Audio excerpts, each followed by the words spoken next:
My name is Sara. I live with my husband, John, and our son, Michael. John and I have been married for 10 years. We have a comfortable life, a lovely house, a beautiful garden, and most importantly, each other. John works hard and is a devoted father and husband. Our life seemed perfect. Or at least, I thought it was. 6 months ago, we hired Alex. He was a quiet man, reserved yet kind. His job was to take care of the house and the garden, and he also helped with Michael when needed. He was always polite, always smiling. At first, I barely noticed him beyond his duties, but that changed one evening when I came home late from work. John was still at the office, and Michael was already asleep. I walked into the kitchen and found Alex sitting at the table, reading a book. I sat down across from him, and for the first time, we talked. Alex told me about his life, about how he had moved to our city for work, leaving behind a family he rarely spoke to. He lived alone and had no close friends. There was a quiet sadness about him, something that resonated with me in a way I didn't expect. That night, our conversation flowed effortlessly, and when I finally went to bed, I found myself thinking about him. Not long after, John had to leave for a 3-day business trip. It was just me, Michael, and Alex at home. On the first night, we had dinner together after putting Michael to bed. We talked again, and I found myself laughing, feeling lighter than I had in a long time. Alex made me feel seen, appreciated in a way I hadn't realized I was missing. Then, it happened. I kissed him. It was brief, a momentary lapse, but it felt significant. I pulled away immediately, horrified at what I had done. I told Alex it was a mistake, but he said nothing. He just looked at me, his expression unreadable. That night, I couldn't sleep. My mind raced with guilt. I loved John. How could I have done this? I promised myself it would never happen again. But a few days later, it did. This time, the kiss lingered, deepened, and I didn't stop it. John returned from his trip, unaware of my betrayal. Life went on as usual. Breakfasts, family outings, quiet nights watching television. But inside, I was different. I was carrying a secret that felt heavier with each passing day. Alex and I never spoke about what happened, but we didn't need to. The way we looked at each other said enough. Guilt consumed me. When I kissed John, I thought of Alex. When I held Michael, I felt the weight of my deception. I wanted to tell John, to confess everything, but I was terrified. He would never forgive me. He would leave, and our family would break apart. Then, something unexpected happened. I discovered John had secrets of his own. One evening, as I was putting away laundry, I noticed his phone buzzing repeatedly. I glanced at the screen. The messages were from a woman. My hands trembled as I read them. They spoke of meetings, of stolen moments. John had been seeing someone else. At first, I was furious. How could he do this to me? But then, the realization hit me. I had done the same to him. We had both betrayed each other. Our marriage was built on trust. Yet we had both shattered it.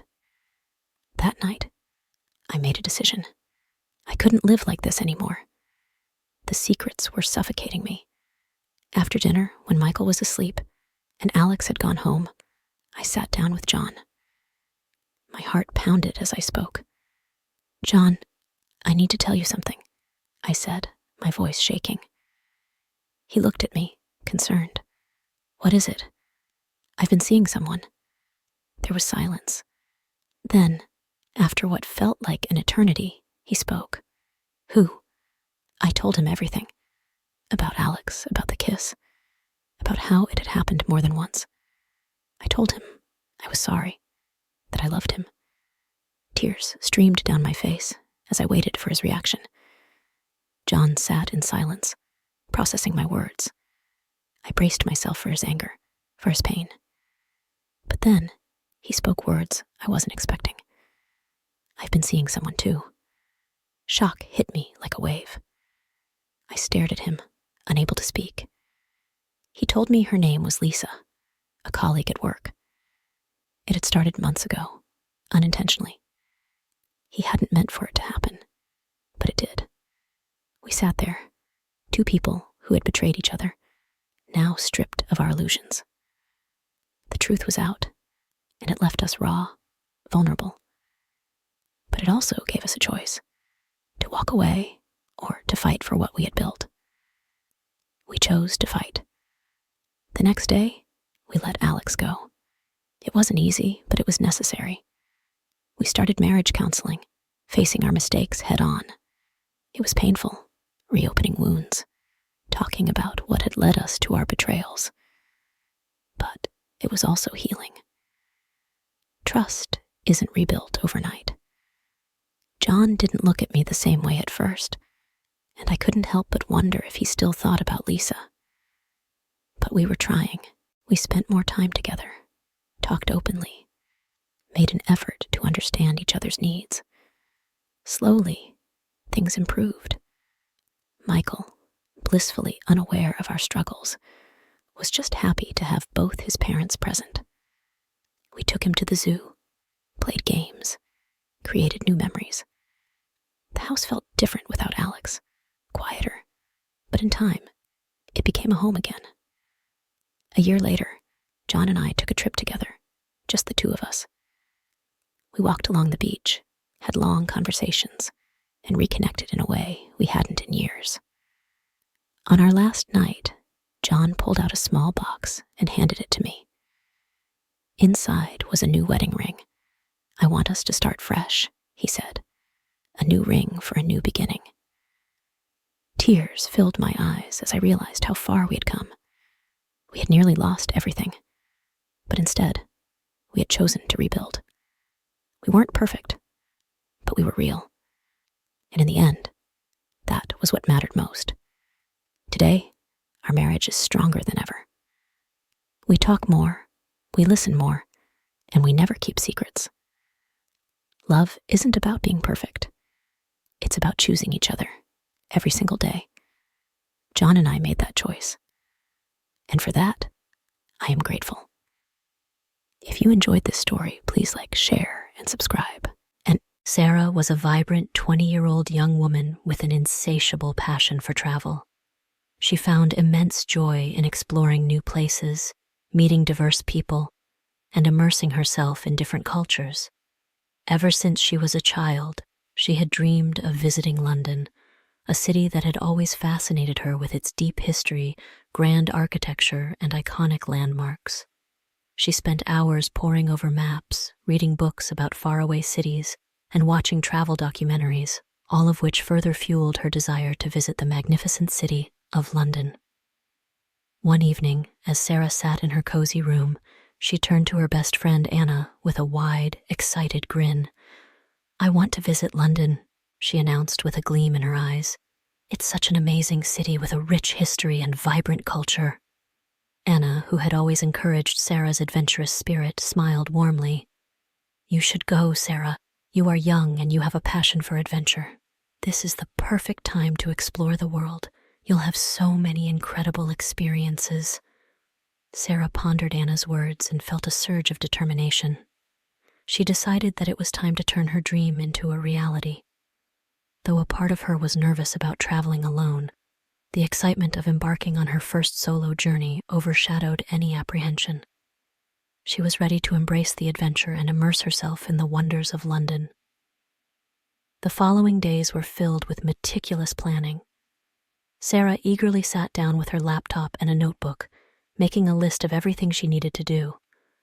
First, she conducted thorough research on London, noting down the must-visit attractions, transportation options, and cultural etiquettes. She then curated an itinerary to ensure she made the most of her trip.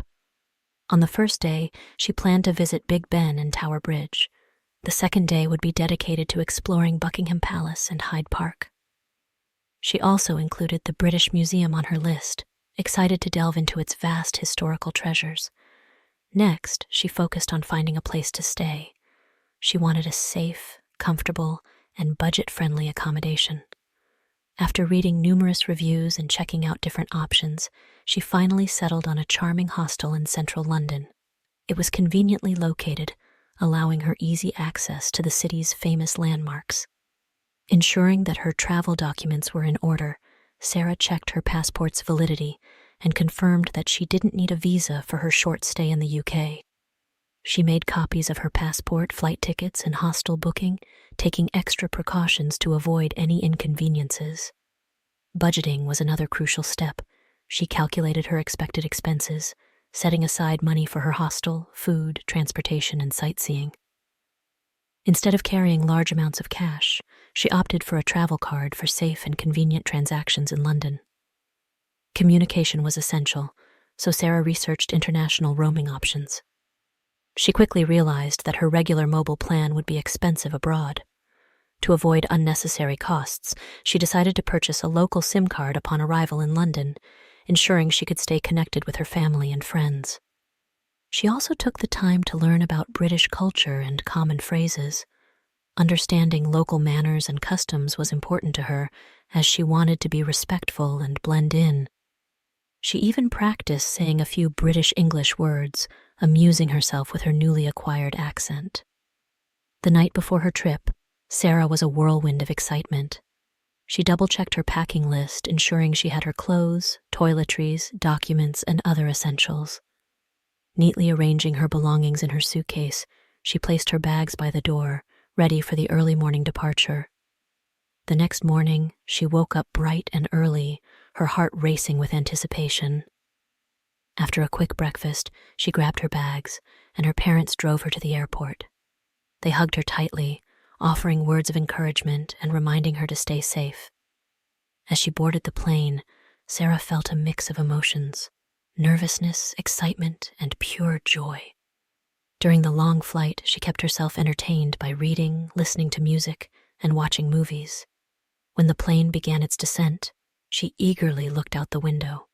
The breathtaking view of London's skyline filled her with awe. She couldn't believe she was finally here, about to embark on the journey of a lifetime. After landing, Sara took a taxi to her hostel. As she gazed out of the window, she marveled at the city's charm, passing by iconic landmarks she had only seen in pictures. Upon arriving at her hostel, she checked in and found her room.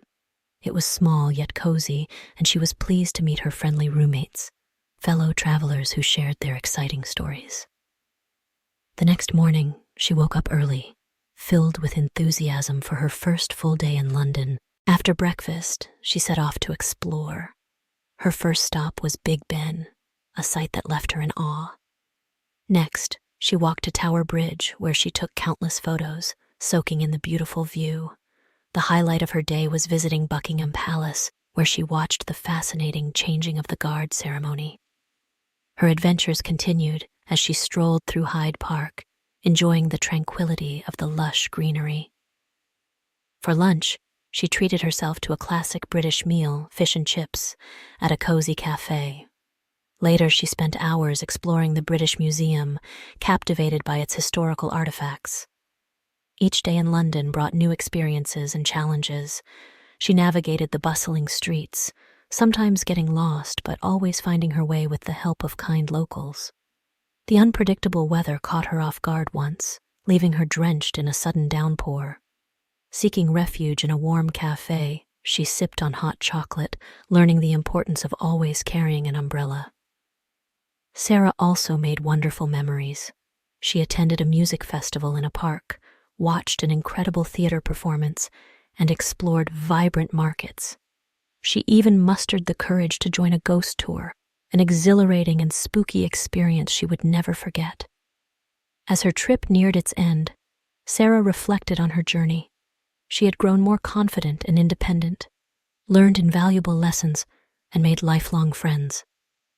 On her last morning in London, she packed her bags with a heavy heart, knowing she would dearly miss the city. As she boarded her flight home, she looked out of the window, watching the city shrink beneath her, feeling immensely grateful for the unforgettable adventure. Back home, she excitedly shared her stories with her family and friends, showing them pictures and giving them souvenirs. They listened intently, proud of her bravery and adventurous spirit. Sara's journey to London had been everything she had dreamed of and more. It was a chapter in her life that had transformed her, deepened her love for travel, and sparked an insatiable desire to explore more of the world. She knew this was just the beginning. Many more adventures awaited her, and she couldn't wait to embrace them all. If you enjoyed this story, please like, share, and subscribe.